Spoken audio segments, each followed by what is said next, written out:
Chema moko matimore counties ma Kaluo en ni rowere boma ma Kisumu mabende siro lwedo gai mar Azimio la Umoja Moluor Raila Odinga okwayo oganda e county ma Kisumu kanyakla kod counties mamoko ma Kaluo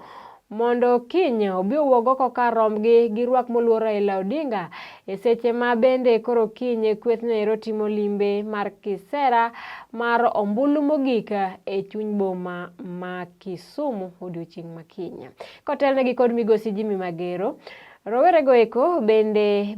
onyiso josiasa e county ma Kisumu mondo ket tenge pogruok magin godo gi kisiasa kendo kik giduok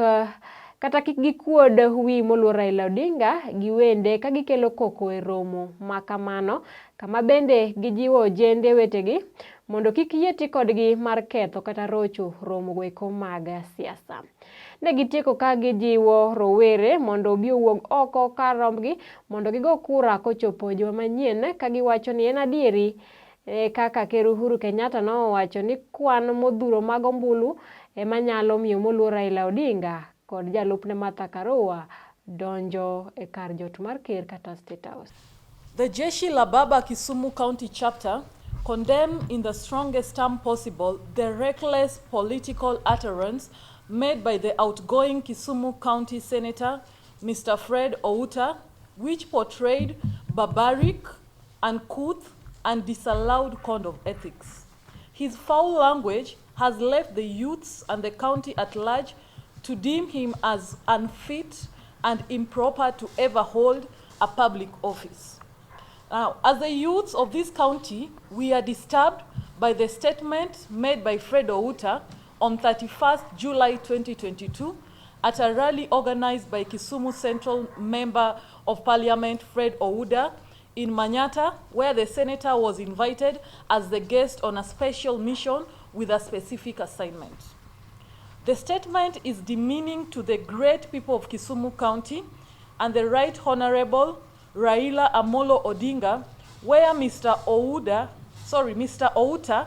openly told the people who attended the event to heckle Baba the Fifth on 4th August 2022 during the planned Azimio One Kenya Alliance rally.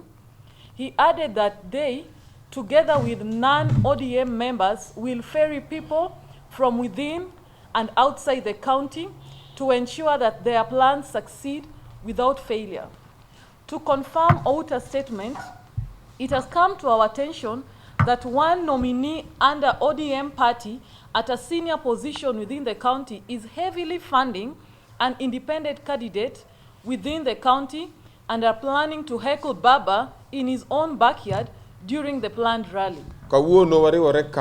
kaka jotelo mag rawere ma iluongo ni Jeshi la Baba mondo mi wakwed ahinya weche mane josiasa moko kotelnegi gi Fred Outa mane giwacho ni gidwane mondo gidhi gisia vijende kata rawera mondo wuog oko kar ng'enygi mondo bi e budho ma jakom oloso budho mogik kabisa kendo rally maduong' mibiro los Mamboleo Showground mondo mi gibi gigone jakom koko gitam jakom ni kik puodh ng'at ma odwaro puodho e kom mar governor Kisumu ka. To adwa ni mondo wang'isgi ni jakom emotelo ni party mar ODM to en gi ratiro mar puodho ng'ata modwaro e komno. To kwa boyie wan kaka Jeshi la Baba kata joma rawere ni wabet ka waneno ka jomoko biro siayo vijende mondo kel koko kama kwe nitie.